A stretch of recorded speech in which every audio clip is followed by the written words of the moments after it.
The Occupational Safety and Health Administration turned 50 years old in December of 2020.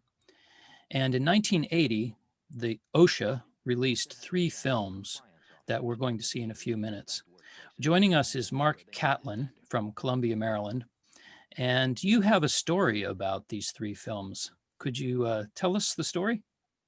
Sure. Thanks, Richard. Um, I was a young industrial hygienist just out of college, beginning my first job. I was working with on the. I was hired by a labor union in Milwaukee, Wisconsin, to be on their health and safety staff. And in my first week on the job, we had gotten these three films from that you're going to show in from OSHA. They were brand new, and we reviewed these, and they were just marvelous. And so we had all sorts of ideas of how we would use this in education and training programs that we were considering. Um, and shortly after that, we got a letter from the new administration. This was the films had come from the OSHA under the Carter administration, and the new administration under Ronald Reagan came in and had a really different view of what the agency should do. And they sent a letter out and asking, actually not asking, but telling everyone to return the films that had just been mailed out by the previous administration. We our leadership decided not to do that, and so we kept the films. We were also getting some funding from OSHA to support these training education programs. And shortly after we didn't return the films, we got a call from our manager from OSHA who managed our funding. And he said, if you use these films, your funding will be taken away because the agency thinks these films are too political, they're too biased toward workers, and we're recalling these along with other educational materials that were put out at the end of the last administration. The films had been sent out to hundreds of organizations, employer associations, universities, labor unions, community groups to use in education and training programs. And they all got the same sort of letter, and all those who got funding also got the same sort of uh, uh, uh, comment that your funding could be taken away if you don't return these and if you use them. And so, so these films, for a while they were used. We would use them. Actually, we would take them out to our members and show them with the introduction that these films are something OSHA doesn't want you to see. And so we would set that up, and then we would show it, and people would go, "Wow, that's a great film. What's wrong with that?" And then we would start to talk about the politics of what was going on with their administration from our point of view. But over a couple years, these films all sort of disappeared from view. I mean, this is the original 16 millimeter kind of version. And that was when everything was starting to switch over to videotape. So pretty within a few years, they sort of got forgotten and disappeared from anybody's using them, and disappeared from memory, except for that slice of us who had lived through the time of the distribution and the recall. And then as you know, we switch forward up until the early 2000s. I was still in occupational safety and health work, and thinking about using historical films in teaching that we were doing. And of course, these films came to mind, and I put out a call to colleagues and asked if anybody still had copies of these, because I didn't keep a copy. And a colleague called me back and said, "I've had these under my desk for 35 years. I hope you can use them." And then that was also about the same time that YouTube started. And we were wondering whether YouTube might be a useful venue for videos, films, and teaching. And it wasn't that long ago, but we didn't really know if YouTube was going to be useful. And I volunteered to be a guinea pig and start a pilot project with some historical films. And so I had these digitized, and these were some of the first films that I put up on my YouTube channel, which I still run. And it was really exciting to bring these back to life and let people see these, and also talk about this history. You sent me a clip from your YouTube channel of the Carter administration Assistant Secretary of Labor and the head of OSHA, Eula Bingham, telling the story Yeah. about what she did with these films. Yeah, Dr. Bingham became a dear colleague as she continued in her work, and she just passed away this last summer, sadly. Well, the films actually were the project Frank Greer, who was my publicity person, and he and Glenn Piercy, and they started with the films. I've got a list here of 26 accidents that I've heard about. Many of them serious. A guy got 200 stitches. 200 stitches? 200 stitches. Another guy got shocked with 2200 volts. And it was really heart-wrenching. But they went on and developed the 3 films that were the OSHA films. And when I left office, I realized that someone might decide to not let these films out. So what I did was send copies to all the COSH groups and to a number of universities, as well as to the OSHA offices. They tried to recall them all, but the chickens were out of the hen house. I had sent them practically all over the world before I left office. She was a strong believer in the purpose of OSHA, that protecting workers' lives and health, and saw the agency could be a powerful agent of change. And so part of her big thinking about this resulted in these films and other good educational materials that she thought would be really helpful, both for workers, employers, and the public to understand what the role of their work was. And so she was really the leader of the agency when they created these films and then sent them out. And then, and she continued on with that kind of advocacy work the rest of her life. So the first film we're going to show is called Can't Take No More. It's narrated by Studs Terkel. Tell us a little bit about that film. It's a film that primarily traces the history of occupational safety and health in the United States, back to the early 1900s and the development of workers' compensation laws, and then health and safety work into the 20s, into the 30s, and the Great Depression, World War II, and then the post-war era up until the creation of OSHA. And so there's a lot of wonderful historical footage of that most of us had never seen before, and wasn't readily available. And then that's interspersed with some more modern examples of workers, their unions, and employers dealing with health and safety issues in the modern era. Work has killed millions. They've died from explosions, falls, electrocution, dangerous machinery, from breathing in poisons in the air. Millions more have been mutilated or permanently disabled at work. This year, it's estimated that up to 100,000 people will die from job-related injury or disease. Over 5 million will be injured at work. Why was it that the incoming new administration wanted to take these films back, in your opinion? Well, they were pretty clear. The head of the new administration, running the leader of OSHA, was a man named Thorne Octor, and he was brought into the agency to sort of rein it in. At the time, the new administration wanted to rein in regulations that had been part of their political campaign. So he was brought in to rein in OSHA, to have OSHA be more of a consultation agency as opposed to an enforcement agency that it was designed to be by Congress. I believe that the purpose of this agency is objectivity, that we are here to serve all the people. We are here to serve employers and employees on an equal basis. We are here to objectively collect and analyze data and disseminate information. And I believe that that the tools that we use in pursuing those programs and efforts should be as objective as possible, that we cannot, even on the surface, appear to be biased toward one side or another, toward one sector or another of those clients that we serve.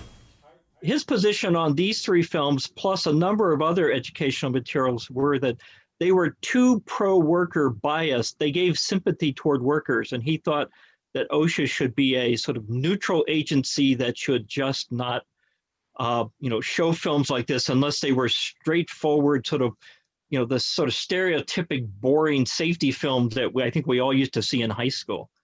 And so that was his idea of how this should look. And he just apparently was really offended by the tone of these films.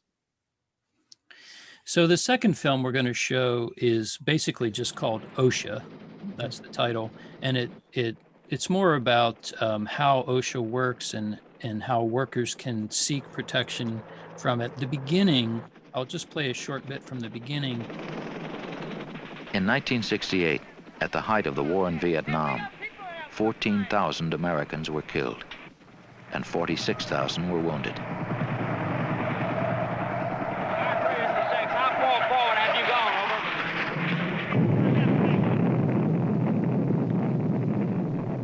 That same year, another 14,000 Americans were killed. But those lives were lost right here in the United States because those American men and women were killed at work, on the job. Another 2.5 million American workers suffered disabling injuries. That's 54 times the number of people we had wounded in Vietnam that year. The subcommittee will be in order.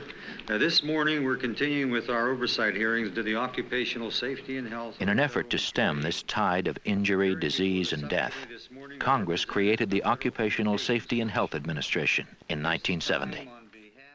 Well, this film, as part of the series of 3, this film was designed to sort of talk about the role of OSHA and how OSHA functions. So, and so it's a more straightforward film. It discusses the fact that under the OSHA law, employers have the primary responsibility to have a safe workplace. Workers and their unions have a role to play in helping make that happen, but that all workers have a right to file an OSHA complaint and have an outside OSHA inspector come in and look at situations. And if regulations are being violated that affect safety and health, then that the OSHA could require those employers to fix those problems. And so it's a pretty straightforward, recounting it with examples of how the agency is supposed to work. And, I think at that point, the agency was only about a decade old. And so there were lots of people who really didn't understand how the agency worked. The credits at the end credited almost the same number of companies and industries as it did unions. And the companies seemed to willingly participate in this, even though it seemed to be somewhat critical of them, but they were reforming and changing practices. What's your take on that? Yeah. No, I think there's a stereotype that all employers are opposed to OSHA. And I think that's simply, in my experience over 40 years, that's simply not true. There are many employers who understand that taking care of safety and health problems and not having people get injured, get sick, or die on the job is really helpful to their industry. And that OSHA sort of sets a floor of what you're supposed to do as an employer, but you can go well beyond that and have a much safer workplace. And if you do that, there's all sorts of benefits. And you don't have to good employers rarely even worry about OSHA because they go so far beyond safety and health. Now, unfortunately, there are those employers who don't do that. And then there are the employers who simply see the OSHA rules as the ceiling and all they have to do. But OSHA has always worked with employers both in consultation and in advice, in getting advice, and in clearly this where employers had to open up their workplace and let OSHA cameras in so they could do these films. And there's a lot of employers who are really really very good in this issue. So the third film we want to show was also recalled is called Worker to Worker. And it was also narrated by Studs Terkel. What's the purpose of that film?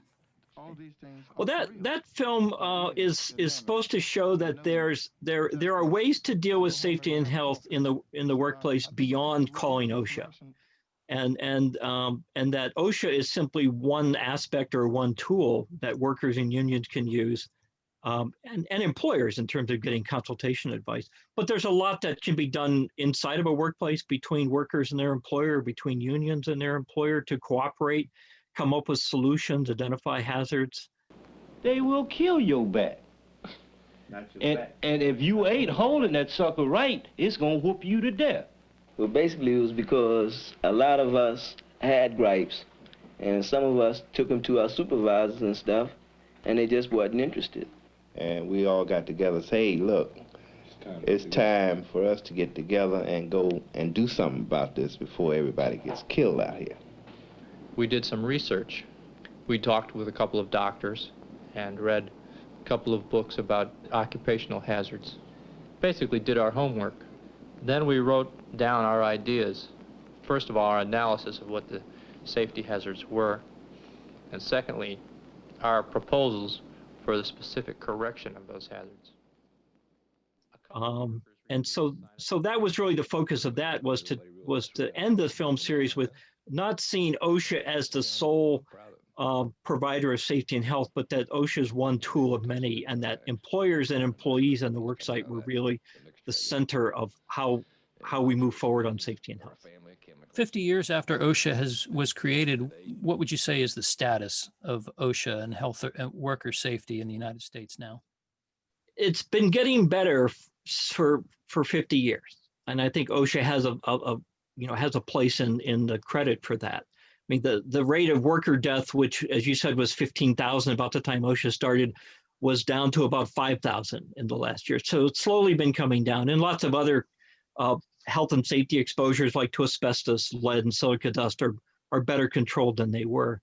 But what we've seen in this past year with the pandemic is really an OSHA that at the federal level that wasn't really doing what many of us thought would be the job to protect workers and help employers figure out how to do that. With the new incoming administration, I think there's going to be new leadership that wants to bring OSHA back out of the shadows and have OSHA actually play a strong role in helping employers and workers with both the pandemic and other health and safety hazards. So I actually have great optimism right now for both the role of OSHA and the future of OSHA. What is the value for a viewer in watching these three films? I think the series, looking at the history of sort of where we came from, and then looking at what the role of OSHA as our sort of current embodiment of safety and health at the federal level, and then the third film showing the role of workers, unions, and employers working together. I think it gives a good rounded picture of kind of the world of occupational safety and health that can help people recognize the importance of both OSHA and the other organizations that work around this, and the need to keep an eye on this problem. I mean, one thing I didn't realize, I grew up in a family of rubber workers, and it was only when I went to school and studied occupational safety and health that I started to realize, I had an uncle that had occupational asthma. I had uncles with asbestosis. I had cousins with back injuries from falls on the job. And in every family, I think if you ask the right questions and check around, you find that safety and health hazards have affected every family in the country in one way or another. But it sort of gets lost and hidden. And so I think watching these films can help bring this to the forefront, and then we can deal with these issues better if we recognize them. Mark Catlin, thanks for joining us and giving some context for the three films we're about to see. Thank you so much for helping to show these. And now from 1980, the OSHA film Can't Take No More.